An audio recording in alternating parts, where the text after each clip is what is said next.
میں اس کپڑے میں اس دوپٹے میں نماز نہیں پڑھ سکتی ہوں, نماز نہیں ہوگی. پھر اگر میری سلیوز یہاں تک چڑھی ہوئی ہیں اور میری رسٹ کھلی ہوئی ہے, میری نماز نہیں ہوگی. میری نماز کے لیے میرا سطر پورا کور ہونا, کور ہونے کا مطلب ریپ ہونا نہیں ہے. دیر is a difference between rape ہونا اور کور ہونا.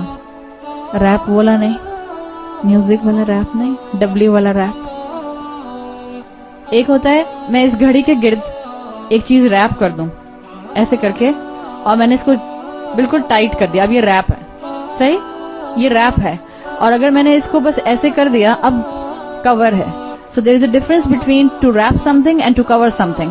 جب عورت کو نماز پڑھنی ہوتی ہے تو اس کو اپنے آپ کو ریپ نہیں کرنا ہوتا, اس کو اپنے آپ کو کور کرنا ہوتا ہے. سو برائے مہربانی اگر آپ سکنی جینز پہنتی ہیں, یا اگر آپ ٹائٹ لیگنز پہنتی ہیں, یا اگر آپ ایسا چوڑی دار پجامہ پہنتی ہیں جس کو اتارنے کے لیے آپ کو کشتی لڑنی پڑتی ہے, تو پلیز اس کے اندر نماز نہیں ہوتی ہے. یا تو پھر اپنا کوئی اسکرٹ بنائیے, عبایا بنائیے, جس کو آپ نماز کے ٹائم پر پہن لیں. اول تو پلیز وہ پہنے بھی نہیں. اتنا دل سے دعا نکلتی ہے, اللہ ہم سب کی بچیوں کو ہدایت دے. وہ لباس جو ہمارے جسم کی ایک ایک ساخت کو واضح کر دے, وہ لباس آپ گھر میں بھی نہیں پہن سکتے. بیٹی باپ کے سامنے پہن سکتی ہے؟ نہیں پہن سکتی ہے. کیسے پہن سکتی ہے؟ انفیکٹ عورت کے سامنے نہیں پہن سکتی. اتنے بڑے بڑے چاک پہن لیتے ہیں ہم, اور پھر ہمارے اوپر تک سلٹس ہوتے ہیں, اور وہ ہمیں تھائیز اپنی فل ٹائٹ لیگنز پہنے ہوئے ہوتے ہیں. عورت کے سامنے سطر کیا ہے؟ نیول ٹو نی, ناف سے لے کر گھٹنوں تک. یا آپ کسی عورت کے سامنے بھی نہیں کھول سکتے انٹل انلیس کہ آپ گائنوکالوجسٹ کے پاس جا رہی ہیں یا ڈاکٹر کے پاس جا رہی ہیں. اور ہمارے یہاں کتنا کامن ہے انڈر لیگز ویکسنگ کروانا. اٹس حرام, فوربڈن, ناٹ الاؤڈ. نماز کے لیے موٹی چادر استعمال کیجیے.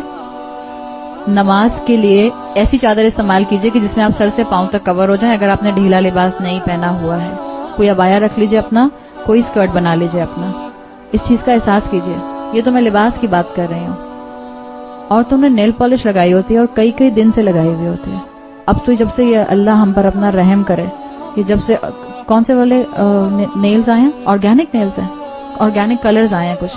جب آپ اپنا ایسا مینیکیور کرواتے ہیں, جب آپ جاتے ہیں سیلونز کے اندر اور اپنے نیلز کے اوپر پتہ نہیں کون سا نیل آرٹ بنوا کر آتے ہیں جو 15-20 دن تک پانی میں ہاتھ جانے سے بھی نہیں اترتا, اسی کے ساتھ آپ نماز پڑھ رہے ہیں. کیوں دین کا مذاق بنا رہے ہیں؟ کون سی اللہ کی شان رحیمی کے انتظار میں بیٹھے ہوئے ہیں؟ اللہ نے کہا ہے وضو نہیں ہوگا اگر آپ کے نیل کے اوپر کوئی سکن ہوگی. ہم نے ایکولنٹ کر لیا. دین میں جب ہم آگے بڑھتے ہیں, جب ہم رسولوں کا اتباع نہیں کرتے تو یہ ہوتا ہے. عورتوں کو سمجھاؤ تو عورتیں کہتی ہیں موزوں پر بھی تو مسح کر سکتے ہیں, میں نے ناخنوں پر مسح کر لیا. دس از اے ایڈیشن ان دا دین. اللہ کے رسول نے سکھایا کہ اپنے ناخنوں کا مسح کر لینا. جس چیز, یہ بالکل وہی چیز ہے جس کا ہم نے ذکر کیا تھا. کسی بھی مزار پر جا کر کسی سیمنٹ کے سامنے اس کو بوسہ دیں گے تو شرک. حرم میں جا کر حجر اسود کو بوسہ دیں گے تو عین عبادت. موزوں پر مسح کرنے کا رسول اللہ صلی اللہ علیہ وسلم نے بتا دیا, الاؤڈ. نیلز کے اوپر نیل پالش لگا کر مسح کرنے کا نہیں بتایا, ناٹ الاؤڈ. مت آئیں ان دھوکوں میں, یہ پینیٹریٹڈ ہے, یہ آکسیجنیٹڈ ہے, اس میں سے پانی پینیٹریٹ کر جاتا ہے. آپ نے ٹرائی کر کے دیکھا ہے؟ مسلمانوں کو بے وقوف بنانے کے لیے ساری قومیں موجود ہیں. یا تو پہلے پریکٹیکل کر کے دیکھ لیجئے. کوئی ایسی نیل پالش اب تک یہاں تک نہیں پہنچی پاکستان میں جس کو بڑے بڑے کلیم کر کے کہا گیا کہ اس میں سے پانی پینیٹریٹ ہو جاتا ہے. سیدھا سا علاج ہے, کر کے دیکھ لیجئے. میں نے تو 4 کو کر کے دیکھا, کسی میں سے بھی نہیں گیا. بٹر پیپر کے اوپر نیل پالش لگائیے اور اوپر پانی ڈالیے. اگر پانی نیچے بہ جاتا ہے تو نیل پالش پینیٹریٹنگ ہے, نہیں بہتا تو nail polish is not oxygenated. پانی نہیں بہے گا اس کے اندر سے, اور نہیں بہتا ہے. کیوں اپنی عبادت ضائع کرتے ہیں؟ عاملات الناصبہ, عمل کرنے والے اور تھکنے والے. نماز پڑھی بھی اور سر سے اوپر اٹھی نہیں تو فائدہ. مت دھوکے میں آئے. یہ دنیا متاع الغرور ہے, دھوکے کا سامان ہے. پہچانے اللہ نے مجھے اور آپ کو ایک بہت اعلیٰ مقصد سے پیدا کیا ہے, بہت اعلیٰ مقصد سے.